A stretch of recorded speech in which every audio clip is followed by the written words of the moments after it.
Welcome to episode 61 of Fascinating, a Star Trek podcast. The Spectre of the Gun.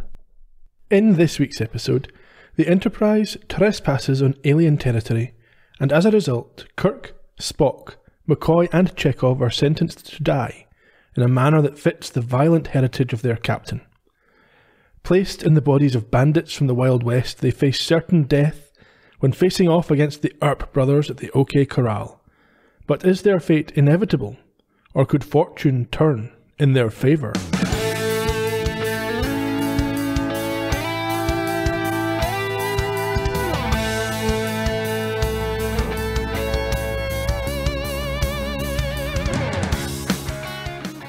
You boys want your usual? Absolutely, half a gallon of scotch. You know we ain't got nothing but bourbon, unless you want corn whiskey. Good evening, Ian. How are you? Would you prefer some bourbon or corn whiskey? I'll take the bourbon, I'm quite happy with that. How about yourself? Neither. As you know, 3 years without a drink, just the other day, on the Saturday. 3 long, horrible, boring years. It's always good when someone addresses a problem. Oh. Never felt worse for her. I'm just having fun. This seemed to me like the kind of episode you might enjoy. Loved it. Yeah? Yeah, it's certainly the principle of it. I've got issues with some of it. I've got questions. Some of it didn't make that much sense. Some of it annoyed me, but the setting and, as I say, the premise of it was right up my alley. It's the last one we've got that's directed by future Columbo director Vincent McAveety. One of our all-time favourites. You know, he shows up in many things. He does, yeah. And his son's well respected. I think he's a director as well. Keeps it in the family. Might do our social media talk at the start of this week to make a change. Get it over and done with. So if you go to Facebook or Instagram or Twitter, you'll find us there under @TrekPodcast. If you go to YouTube, you'll find all our episodes up there, pending approval. And if you go to astartrekpodcast.com, that's where we put a post up for each and every episode for you to leave your thoughts and comments, and every now and then we dip in and engage with that as well. We had a, unfortunately, timely death just yesterday, I think. Real time yesterday, but for people listening, about a month ago. Joanne Linville. When you say people listening, if they're listening to in a year's time, it won't be a month ago. Oh, even longer. At least a month ago. But yes, the week that the Enterprise incident episode was published, unfortunately we lost Joanne Linville. That's happened to us before. We're a jinx. Yeah, it happened with Leonard Nimoy.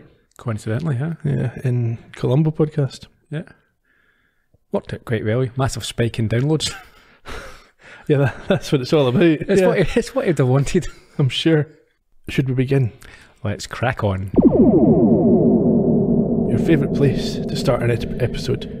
A red alert on the bridge rings out as the Enterprise approaches a mechanical device of unknown properties with, according to Spock, no life forms on board and with the intention to intercept the Enterprise. You can tell that Kirk is annoyed with Spock because he refers to him as science officer. Yeah. It's the official title. It's normally when he's not giving him enough data. It's like, you're the science guy, do some science.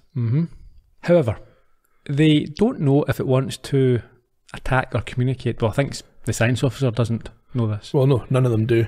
So Kirk tries a different course, but unfortunately they are followed once again. So he orders full stop. It then communicates with them. It's got a warning. It does. It calls them aliens. They are.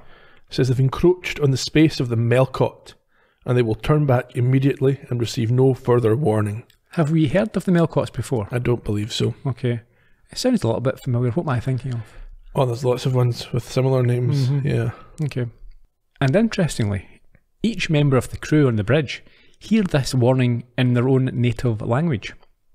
Yes, that is interesting. Kirk identifies this immediately as a form of telepathy, which Spock says is most impressive. Kirk also claims that they have orders to establish contact with the Melkonians at all costs, even though Spock is clearly wary of their power.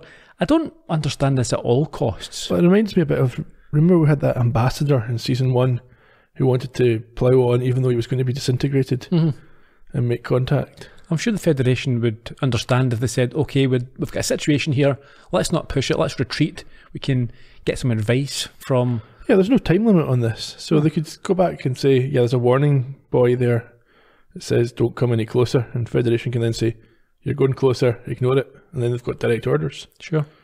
We also find out that there has been no previous contact recorded with the Melkonians, as they have never ventured into space.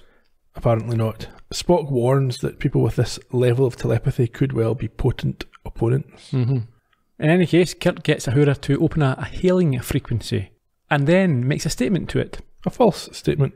Yeah, they come in peace, but We maybe come in peace. a little bit of peace. Depending what you do. Initially. We might punch you. They get no response, and so Kirk asks Spock for his opinion. He says he would prefer to be welcomed, but sees no choice. Yes, there is. He says there's no alternative. Yeah, there is. Just don't progress. Yeah, just turn around, go home. But I think that they need to... Kirk is very rash. He's very gung-ho. Well, that's his reputation. It is, but you really are jeopardising the lives of like 400 of the crew for not a huge amount of gain here. Well, that's true. Risk-reward analysis, it's not a strong point. Yeah, they don't frame this as being... I mean, sometimes you get these sort of first contacts and they're forced to go through because it's essential to stop the Klingons getting a foothold in this sector or whatever else, but we don't hear anything like that in this one. No, there's no real urgency, which I think is a weakness. Yeah. In any event, he orders them to progress towards the planet, and we see the warning device not take any action when they do so.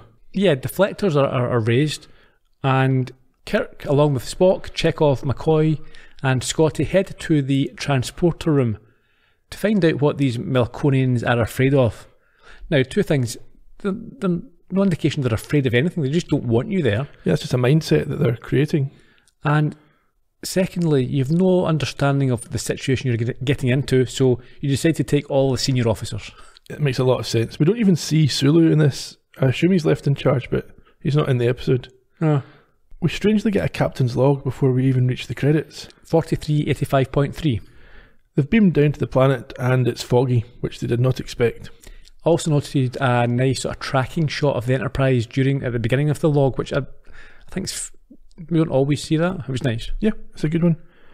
This unexpected fog reminded me of, you remember the episode with the little bird people and the cat lady and the witches? And also the Ripper episode. Scotty came. It was foggy there as well. Yeah. Uvalde, London and all that. Spock confirms that this fog was not picked up by their sensors, which makes McCoy think they've maybe beamed down to the wrong location. Yeah, which Scotty obviously denies. His transporter wouldn't do that. And Spock's tricorder is broken. And so a nervous Kirk tries to get them out of there. For once. Yeah, it's too late. You should have more preparation, a bit more study. Yeah. You jumped right into this for no reason at all, Kirk. It's terrible. This is, I think, the second time I can remember them trying to abort a mission. I think the one with, was it the Apple maybe? After the guy got shot, they tried to beam out. Yeah. And they can't beam out, why not? The communicator's not working either. And then suddenly, there's a floaty green head with bright red eyes. Yeah, this odd creature with a stumpy body, who sounds like the one who warned them earlier. He appears through the fog. All we hear him say is the word aliens before the credits roll. We return to the planet. They wait for the creature to speak, and when he does, they learn their fate. Our warning was plain. You have disregarded it. You shall be punished. You, Captain Kirk. The disobedience was on your orders. Yours is the responsibility. Yours shall be the pattern of your death. We come in peace. But we'll defend ourselves if necessary. You are outside. You are disease. The disease must be destroyed. Your plea has been heard, and sentence has been pronounced. It is done. Don't want to harp on, but Kirk's saying we're coming in peace. You're getting your peace whether you like it or not. They're trying to force this. It's a peace mission. Take a step back. The alien creature there mentioned they bring disease. For all the Enterprise, for all Kirk knows, they could have a very fragile ecosystem, which really, if there's any outside influence, could destroy their entire civilization. Yeah, or they could be keeping it biosecure for some reason. There's an illness. We've seen that in other episodes. In any kind of reason. Yeah, exactly. He's down there straight away. We're coming in peace, but we will, if we have to, we'll use force. We don't have to. Don't impose your peace upon us. Exactly. Anyway, after the clip, where do they find themselves? We get a nice little zoom in, zoom out motif, and suddenly we're on a street in the American frontier. Yeah, an old Western style street. Their phasers have been swapped out for revolvers. I love that. Yeah, it was nicely done. It was. However, it appears only to be a facade of the real thing. The Melkoshians, is it Melkoshians or Melkoshians? I don't know. Melkoshians' concept of a frontier. Well, that's Spock's theory. Yeah, because the town, the buildings aren't complete. You only see like the front. It's like a studio set almost. Yeah, almost exactly like that. Kirk wonders though whether, rather than being a lack of data, it's just this is all they need for the scenario they want to play out. Makes sense. We should also mention here as well one of the standard Star Trek jokes about the final frontier. Oh, okay. Anyway. Scotty and Kirk take a moment to appreciate their new weapons before Kirk notes that whatever has been planned will be unpleasant, so they might need these. He reminds all of them that even though these are ancient weapons, they are potentially deadly. Yeah, and McCoy notes that they are the harsh reality in what is not a dream. They then spot a newspaper on a wall and see that they are in Tombstone on the 26th of October 1881. And this to me just reminds me of how young America, the United States is. Yeah. Because I was thinking that 1881 we had football teams playing that existed. We had stadiums, we had international football and club football playing. Lots of the teams that our listeners support were in 1881 had already been established. Yeah, not the houses that we live in were built around about that time and things like that. Anyway. This next sequence I found quite dubious. Why? Well, on an overall point, I don't think it's realistic that Kirk would remember this date or this event. It's such a minor event in world history. A tiny speck, yeah. I mean, people today wouldn't, unless you were one of these fanatics who were into that type of thing, you would have heard of Tombstone and the OK Corral, but you couldn't. Yeah, you wouldn't have known the year. Never mind the actual. Well, we date. would have. I don't even think our kids' generation will have heard of the OK Corral by the time they're our age. No, I think they will. Because yeah, of course, because it's not like we're wrapped up in this, and in 10, 15 years' time they're not. We only see it because of the movies. Yeah, but our parents would have watched those movies, whereas we don't so I much. do, yeah. Well, maybe you do. Yeah. Your kids will know about it. My kids won't know about it. Yeah, okay. But I take your point, I accept your point that in hundreds of years' time, the OK Corral won't be a significant date. No, it's two groups of guys fighting for control of a town in a state one time, hundreds of years ago. And for Spock to know about it, makes no sense. It doesn't. They try and cover that a bit by saying that this is Kirk is descended from these people, not these exact people, but frontier people. Yeah, and his violence, his heritage is to be the pattern for their execution. That's a very large leap he's just made there. Yeah, huge. Almost as huge as when Kirk starts talking about the date being familiar to him. Yeah, he tries to remember the significance of that date, but at this point, the local sheriff walks over to greet them, calling Kirk what? Ike. And the others are Frank, Billy, and Tom now. Oh, two Billies. Yes. Silly Billy and Big Billy? Billy the Kid. Well, it's a different Billy. It is. The sheriff that is, notes that the guys haven't been scared away and they're going to have to fight the others, and then laughs when Kirk queries whether he knows them. Yeah, and this gets a laugh in response from Johnny Behan, who thinks it's a joke. Yeah, and then he leaves saying that no one will say that he doesn't have a sense of humour. But this triggers Kirk's memory, and between himself and Spock, they piece together that they are the Clanton gang who fought the Earps in Tombstone on that particular date. I've noted this as a near farcical recollection. Yeah, it is. It's nonsense.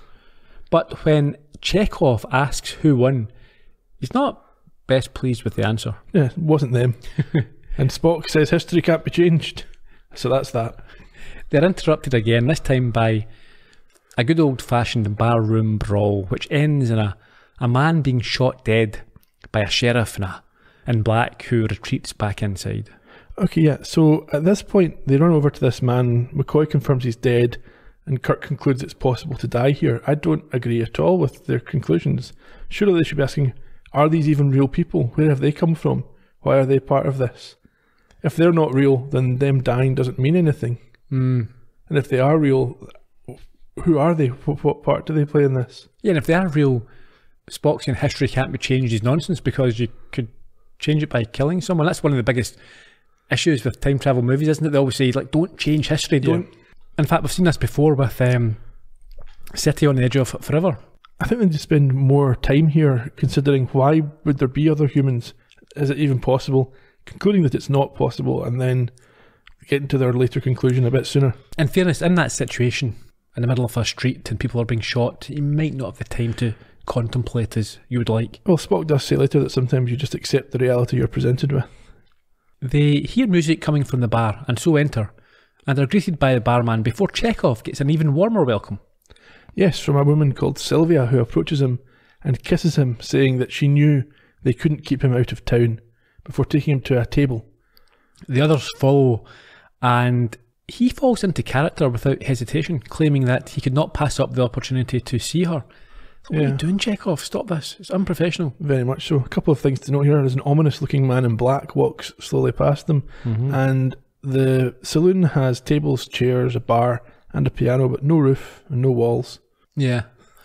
Sylvia tells Chekhov that he took a chance, what with Morgan Earp being in, and this Kirk stands up and eyes this man in black, who he describes as a man who kills on sight.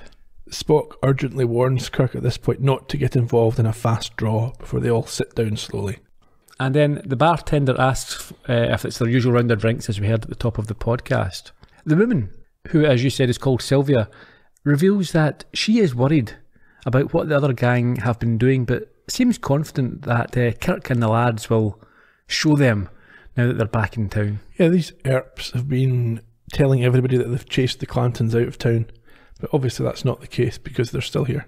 And this Morgan comes over and tries to take Sylvia away from the scum, causing Chekhov to stand up for her. Yes, but Kirk has to intervene urgently to settle things down. Yeah, he says they don't want trouble and asks to be left alone. Morgan, he notes there are 5 of them and thinks that they would like him to draw, and says he will, soon enough, and then backs out of the saloon.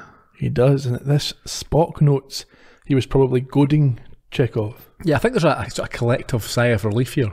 I think they didn't want to get into this before they knew what's going on. And then the bartender brings them their drinks and advises them to watch out. Spock takes him quite literally, saying that they will. Sylvia, she praises the heroic Chekhov and rewards him with a long kiss as the rest look on. Scotty, he's raging and says, "What do you mean she's getting kissed?" You see his face? Yeah. He was absolutely furious. He really has a odd character, Scotty, around women. As a woman so close to him, he's not getting to assault her. Because someone else is. Yeah. Anyway, Kirk tries to get this clinch broken up and has to, like, he fails by going directly to Chekhov. He has to go directly to Sylvia and get her to break it up. Chekhov says, "I'm only trying to keep up relations." That's what He says no. Yeah. I won't stop.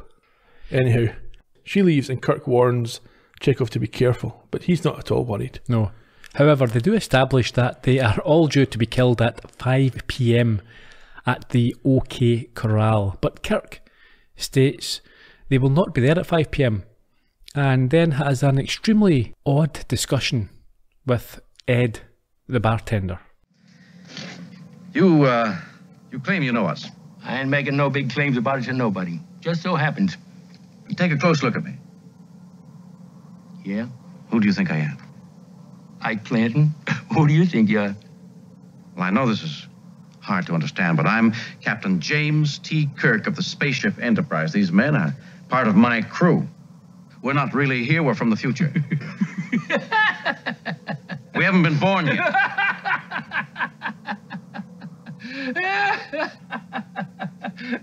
Feel the material in my shirt. Now feel the material in your own shirt. Do you notice any difference? No. Do these clothes look like yours?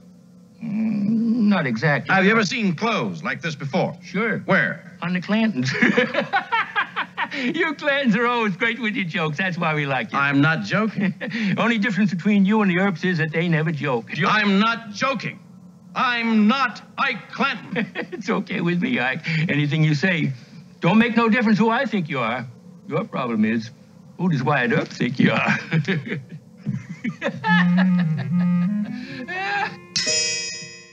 I like Ed. Yeah, I feel like Kirk should have got the message a bit quicker here. I have no idea what Kirk thinks what he's trying to prove and how he's trying to do it. What does he expect is going to happen? Someone comes from a spaceship and says they're actually not who you think.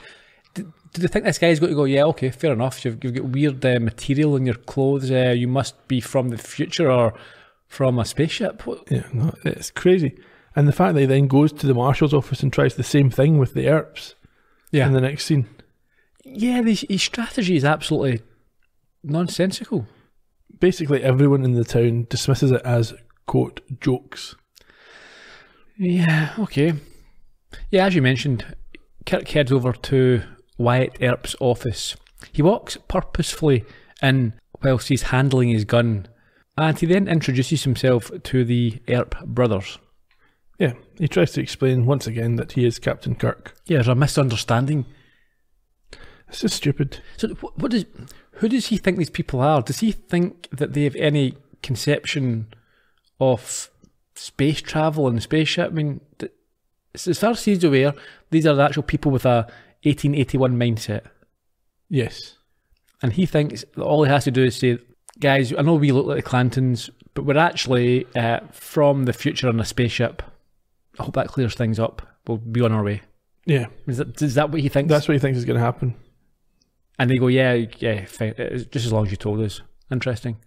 We won't harm you. Thanks for saving us from a very unfortunate accident. Yeah, we could have embarrassed ourselves there, yeah. Yeah. No, that's not going to happen. No.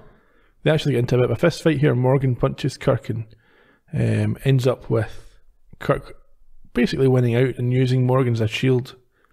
I don't get that either. Like, these guys with a reputation, they should just have shot him. Yeah, you would think. Especially when it's starting fights. Mm-hmm. Well, they have been. Kirk was the aggressor. He came into their domain, assaulted him. I don't think any judge would have, certainly back in those days, would have... No, I don't think they'd have any judges anyway. Oh, you did? Yeah, you judges back then. Yeah, but... Judge we Bean. We hear from the sheriff later on that justice doesn't necessarily go by the book. No. Anyhow, Kirk says they will cooperate and they'll be gone by 5 PM. And all Wyatt does is remind him of this deadline and the consequences should they miss it. Back to the saloon where McCoy is now tending to Kirk's sore lip. Yes, he flinches when the bourbon is applied to the wound. Yeah, bourbon for medicinal purposes. Kirk says to label it for external use only. But Scotty's quite enjoying it. Yeah, this is a sort of typical alky Scottish trope here. Is he drinking on the job? Yeah. No one said anything about it. He'll take anything. He's just sitting there drinking bourbon while their lives are in danger. Yeah. And they're like, okay, fair, that's just Scotty. Well, yeah, he's always drunk. Yeah, he's told to stop. I mean, we're in a situation where we might have to fight. You need your reflexes. They literally say that right now. Yeah. Kirk asks, first of all, if there's anything they can do to recreate some of their tech. This is a stupid idea. 1881. Well, they did it in 19... whatever it was, in City and the Age of Forever. That was just turning a radio into something or other. Yeah, I'm sorry, in 1881. Spock, do you think anything like we've got bales of hay and some whiskey? Can you... Yes, yes I can. A transporter or a I just thought that you would be able to do it, Spock. No, if you can. She just looked at him and says, what are you talking about? No, of course I can't. Look around you, what do you see? There's a bar stool and some wire. Yeah. It's not the A-team here. Kirk decides, therefore, that they need a contemporary solution. And we then see Sylvia once again talking to Chekhov. He's a bit brash, saying that if they try and shoot him with a gun, he'll just sidestep the bullet. Yeah, he's acting big man, isn't he? He's acting like an arse. Yeah, he's acting like an arse, yeah. They all go to leave, and as they do, she begs Chekhov not to go near him. Indeed. And outside now, they head towards the town's limits. Yeah, the city limits. But they're prevented from leaving by some kind of force field. You get some good mime acting here. We do, with the effects added. And at this point, we hear the clock strike 3. Spock notes they're not going to be allowed to leave. Yeah, and Scotty again moans about not being able to contact the Enterprise. And Chekhov tells Kirk that if they were on board, he would be using sensors to try and locate them. That's how he would be thinking. So assuming that is what the Enterprise is doing, Kirk suggests returning to where they first beamed down. However, Spock points out this is near impossible. Yeah, they don't know where they came from. They don't know how they got here. That really annoys McCoy. Yeah, he thinks that Spock's just poo-pooing everything instead of coming up with good ideas. I mean, there's no harm in saying, yeah, it's a daft idea, because then you can move on to another idea. Yeah. You don't always have to be positive. Yeah. Because, sometimes being overly positive... You waste time. Waste time, you do, cut your losses if you know it's not going to work. Yeah. So Kirk asks now for suggestions about useful contemporary materials, and Chekhov talks about poisonous snakes and cacti. Yeah, this is a little bit odd as well, because, they talk about these contemporary weapons, and they dismiss the guns, as apparently the Melicons have given them just to execute them. I don't know, I mean, if you've got these guns, surely that's the first thing, you could kill them in a fight. Well, I would assume that either they don't expect them to work, or they don't want to kill anybody.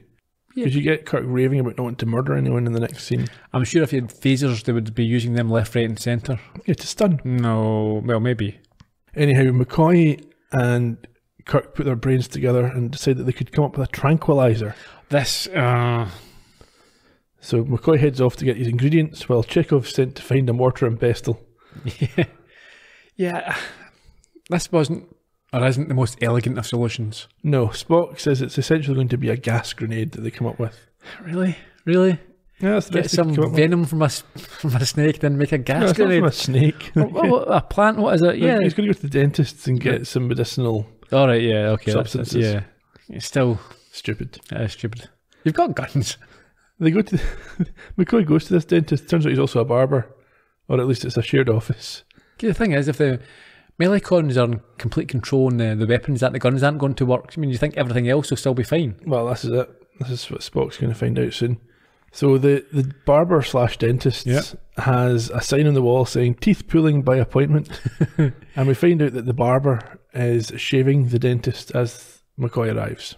Yeah, he just walks in, picks up some bottles of drugs, and says he needs them. Yes, the barber says you'll have to wait a minute till I finish this shave so that the dentist can respond. Yeah, I mean, the barber's clearly nervous, which is not a good trait to have if you're a dentist or a barber. Well, I think that's knowing who the dentist is and what's about to happen, because the dentist turns out to be Doc Holliday, who recognises this McClowery and rejects McCoy's suggestion that he's in fact a doctor called McCoy. He does, however, say that he is free to borrow what he was looking for. Yeah, he'll be dead in a couple of hours anyway. So McCoy leaves with the bag and bottles, having been told that if he's not gone by 5 p.m, Holliday will be the one who shoots him. Outside, Sylvia meets a smiling Chekhov, and they sit on a bench as she admits to being crazy about him and wants him to ask what she has in her bag. Yeah, it turns out it's material to make a dress for next week's dance, which she has had a great idea about. It'd be quite funny if it was a 7 type scenario. What's in the bag? What's in the bag? Okay. Have you seen 7? No. Okay. I'm sure plenty of folk have seen 7 and know what you're talking about. I'm sure. Anyhow, she thinks they should change this party and make it their wedding. It's all going along at an awful pace here. Well, Chekhov's suddenly much less enthusiastic. He's fallen completely out of character and said it's not possible. He's not someone that can get married. Okay, see, this is the thing that annoys me. Chekhov's a wee dick. Yeah. It's not... He's saying, I'm not the type of guy you could marry. Does he think that she loves him? Yes. No, she loves Billy. Billy is the type of guy who she could marry. No, he thinks she likes Chekhov. Yeah, I mean, I'm not for you. I'm in a spaceship. Back to my spaceship, Yeah. You don't really... He's a half-wit. He is a half-wit. She says that he's a cattle rustler and a horse thief, and she doesn't care what else, but at this point Morgan Earp shows up to cause some trouble. Yeah, I quite like this. Earp treats him with the disdain and disrespect he deserves. He's not just grabs him, moves him to the side. Beat it, wee man. Quite rightly. Yeah. Takes what belongs before to him. Bursting his nose and sends him to the ground. But Chekhov rises, tells him to get his hands off her. She's my woman. Very possessive. Yeah. Scotty-esque. He's been learning from Indeed. Scotty. And so they face each other for a showdown. It's a very brief showdown.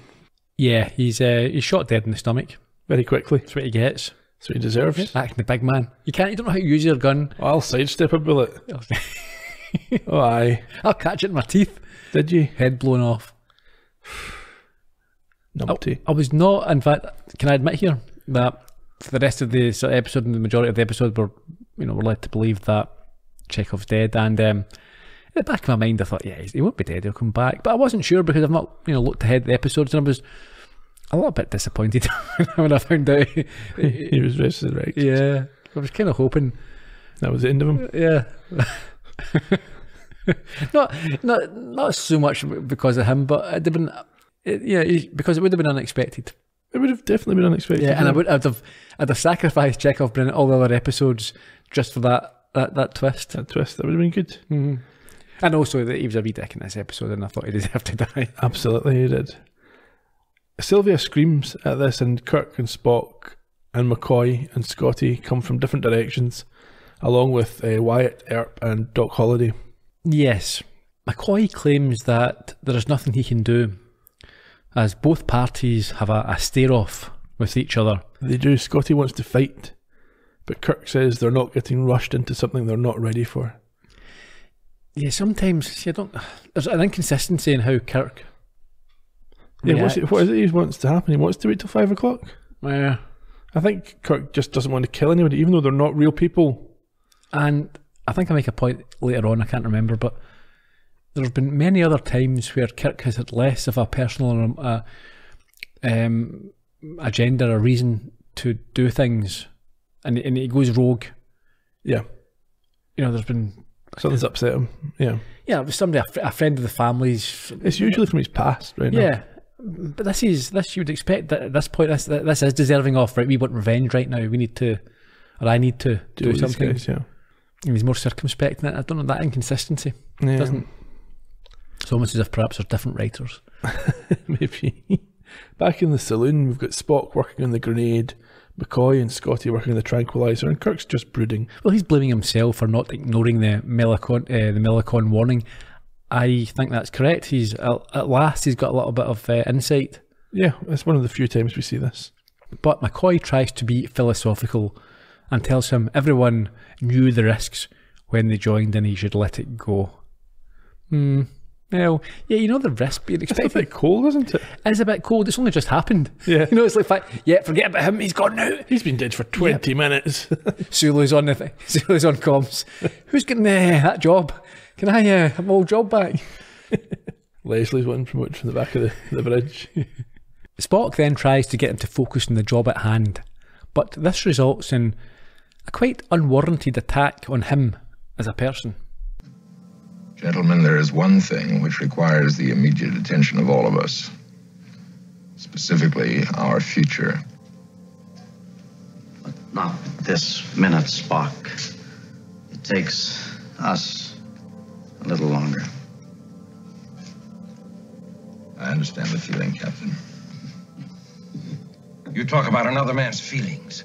What do you feel, Spock? My feelings are not a subject for discussion, Doctor. Because there are no feelings to discuss. Mr. Spock, Chekhov is dead. I see it now, and I can hardly believe it. But you worked closely with him. That deserves some memorial. Spock will have no truck with grief, Scotty. It's human. Bones, Scotty. Captain, it's quite all right. They forget I am half human.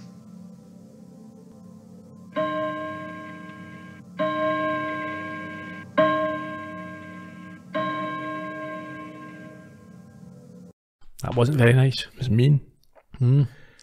At this, McCoy notes that they're short on time, and Spock says that his recollection of well, hang on. Why does Spock have a recollection of the OK Corral? I don't know why. It's such an insignificant event in history. Yeah, as we said before, there's no way this chap from Vulcan has got recollections about it. So I remember that time in the mid-20th century when that guy went to a shop. Well, it's insignificant. Anyway, the point he's making is that his recollection was that Billy Claiborne survived the original incident, and therefore, because Chekhov's been killed in that role, history can be changed. Yeah, he then answers Kirk's question about the grenade by stating that it should work in about an hour. This is such a... How long till the gunfight? About an hour. That's perfect timing. Yeah. Kirk knows that he cannot negotiate with the Earps, but he feels he has one other option open to him. What's that? He's going to go and plead with the sheriff. Yeah, I mean, again, I don't... To what What is he end? thinking about here? That these guys who, apparently they know from history, they know what these people are like. Yeah. You think a good bit of pleading and rational discussion, oh yeah, we'll just chat it out. They're well known for that. None of this gunfighting and quick drawing and all that sort of stuff and murdering people in the street. No. You know, they like a chat. They're quite, they're amiable people. I'm sure we can... That's it. I'm sure there'll be reasonable men if we speak to them reasonably. No one wants a gunfight. Over at the sheriff's office, Kirk pleads with Behan to stop the fight, but he wants it to happen. Yeah, he thinks it should go ahead. Kirk has to rein in his temper at this point and suggests that they organise all the decent people of the town against the Earps, but he is told that, no, they are counting on the Clantons to see them off. Yeah, Kirk then goes into a sort of semi-rage and starts yelling, he can't murder people, I can't murder people, but, Yeah. he's almost beyond reason. And the sheriff, he can't believe what he's hearing after what they did to Billy, and he's got a point. I said earlier, Kirk has been happy to seek revenge for less personal reasons than Chekhov being murdered. Yeah, I don't know what's all going on. Anyway, for some reason, Kirk is scared and loses the rag by grabbing the sheriff and shouting that he can't kill him. I think you mentioned that, didn't you? Yeah. The sheriff, though, tells him it's the only way. He begs him. And says justice will look aside if he is able to kill the Earps. Which I think causes Kirk to back off in disgust and disbelief at this lawman taking... Yes, there is no justice in this town. Yeah. Back to the saloon. McCoy is taken aback when Spock compliments him on his ingenuity as a contemplative Kirk returns and admits that he wasn't successful. I mean, what? We could have told you that. Yeah. Kirk, at this point, insists that the tranquilizer be tested, which seems a bit foolish if they've only got a limited supply. However, it's lucky that they did. Yes, Scotty volunteers and takes a shot of whiskey to numb the pain, only to be informed by McCoy that it's an entirely painless procedure. Yeah, I think he says, yeah, you should have told me that before, eh? Yeah. Just going back to the testing, for once Kirk is quite perceptive, because when McCoy and Spocks say, yeah, it's fine, nothing can go wrong, he points out that an awful lot has gone wrong recently, so let's not be so arrogant, I suppose. Yeah, for once. The tranquilizer has no effect whatsoever on Scotty. Nope, he sucks it all up, a nice big lungful, a big faceful. Spock... I've been bumped. Yes. Some of this was good stuff. Spock takes a moment to compose himself and then concludes that the laws of science do not apply here, and it must therefore change their fundamental approach. But Kirk ignores this. He states they need a weapon. They then look at the clock and see they have 10 minutes before it all ends. Kirk says, therefore, they can just wait where they are and avoid the fight completely. However...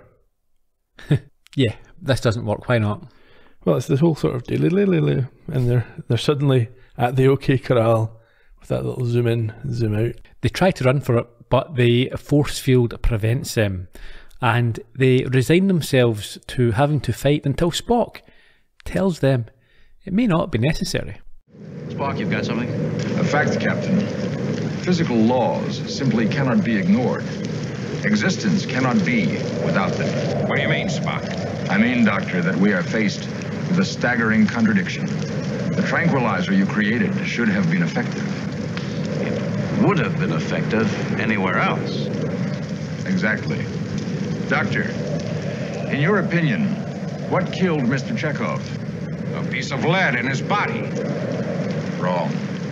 His mind killed him. Well, come on, Spock. If you've got the answer, tell us. Physical reality is consistent with universal laws. Where the laws do not operate, there is no reality.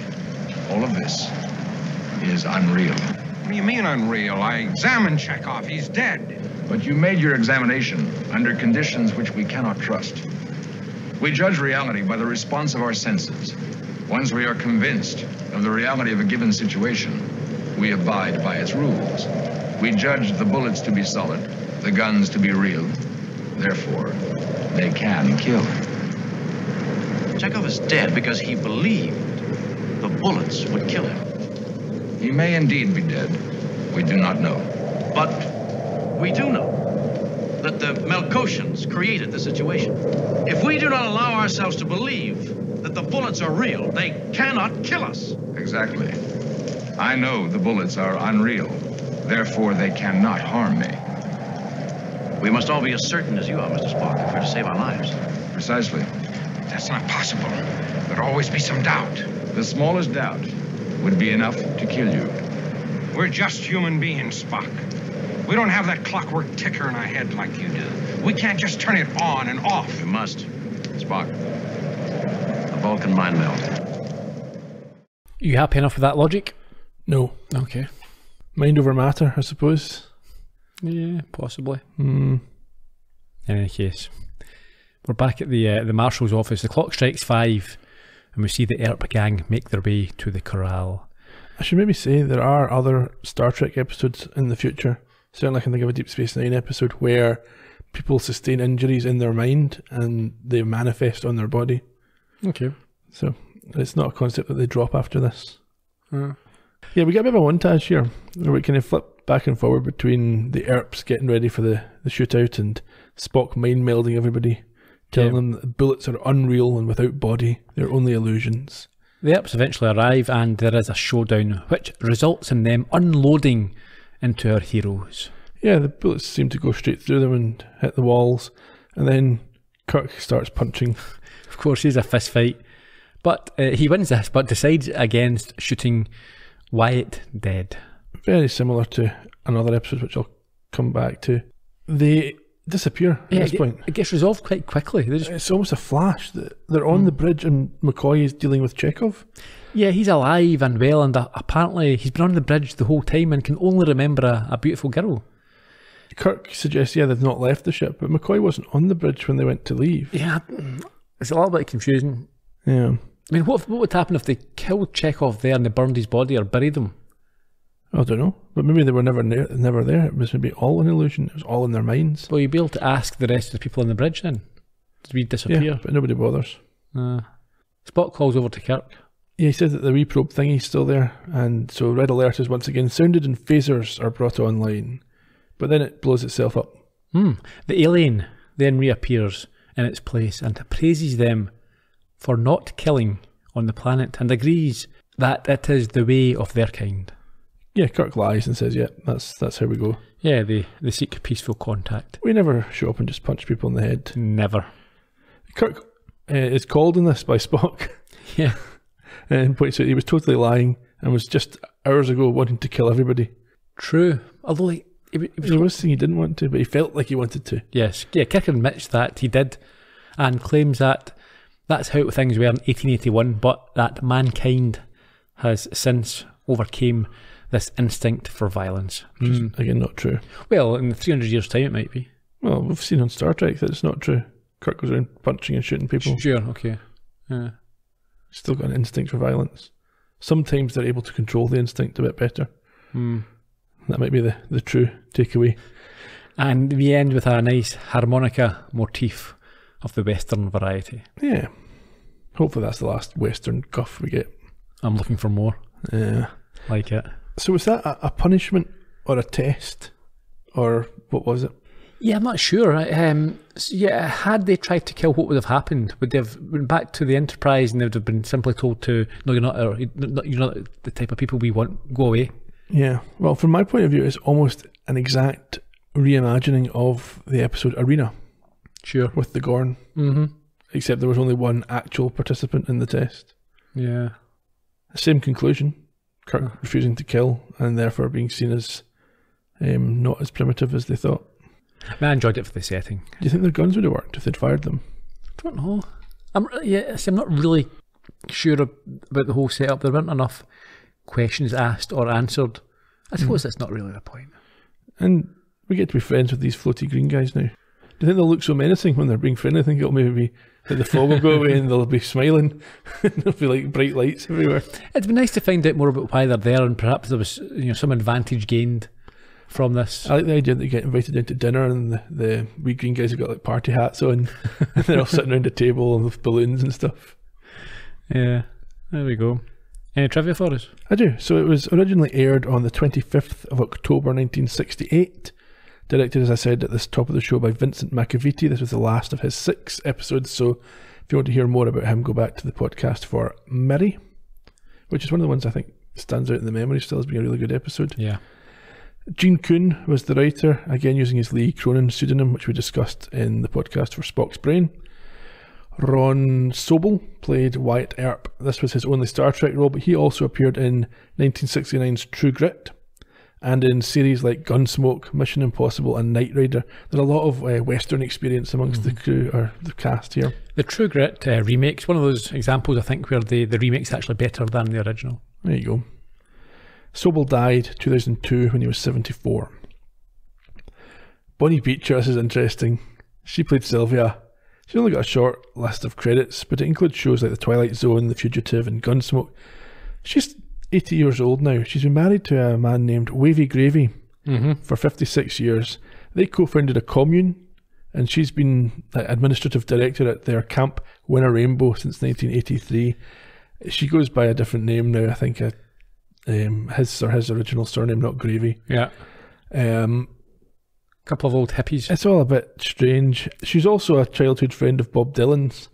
I say childhood, I think when she was 17, 18, and she's believed to be the inspiration for his Girl from the North Country. I read about that in one of Dylan's biographies that I recently read. So she's still going. Although we could take that for granted after last week. No, let's not jinx her. Yeah. Charles Maxwell and Rex Holman played Virgil and Morgan Earp. Virgil didn't get much to do. It's not like he spoke. Did he speak? Can't I remember. think he snarled in the background. This was the only appearance in Star Trek for either of them, although Holman does return in the 5th feature film in a different role. Obviously, it'd be a bit weird for one of the Earps to show up. They both appeared in episodes of Gunsmoke and Bonanza. Maxwell died in 1993 when he was 79, and Holman is now 85 years old. Sam Gilman played Doc Holliday. This was his only Star Trek appearance, but he also showed up on series like Mannix and Peyton Place as well, and perhaps more interestingly as having been a penciler for the very first edition of Marvel Comics #1. There you go, that's good. And he did a whole bunch of other comics as well. I think he then joined up with the Forces and took up acting when he came out of that. He died in 1985 when he was 70, but it fit a lot into that. Charles Seal played Ed. Remember Ed? Yeah, the barman. Yeah. This was his only Star Trek appearance. He also showed up in series like Ironside, Gunsmoke and Marcus Welby MD. He actually played a barman in a ton of westerns and series. He's a fair age. He died in 1980 when he was 82, which makes him another one of our 19th century guys. There we go. Along with Abraham Sofaer, who returned as the voice of the Melkoshian. We remember him from Charlie X. If you want to hear more about his credits, go back to that podcast, which I think was number 2. And finally, Bill Zuckert played Johnny Behan, the sheriff. This was his only Star Trek appearance, but he showed up in films like Ace Ventura, Pet Detective, and Naked Gun 33 1/3, The Final Insult, as well as series like Charlie's Angels, Sledgehammer, where he was a guard and dressed to call, and 3 episodes of Columbo. Okay. He was the father, a father, I don't know if he's a religious father or somebody's father, but in Murder in Malibu. That's a terrible episode. He played Captain August in A Case of Immunity. Good episode, yeah. And he played Captain Sampson in Negative Reaction. I don't know why he wasn't the same captain, if he's playing 2 different captains. Anyway, he died in 1997 when he was 81. Okay. D. Kelly had previously appeared in other versions of the same events. He played Ike Clanton in You Are There, the gunfight at the OK Corral in 1955. And he played Morgan Earp in Gunfight at the OK Corral in 1957. Yeah.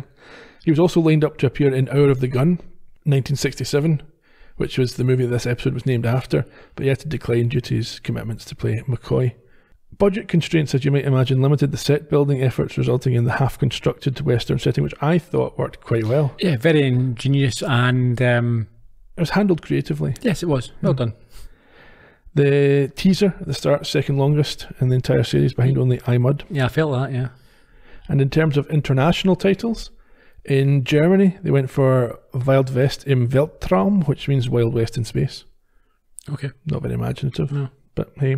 And in Japan, it was Kiki Ipatsu Okibokuyo no Keto, which is simply Crisis, Gunfight at OK Corral. What does OK stand for? It doesn't stand for anything. This is a shortened version of the long word OK. No.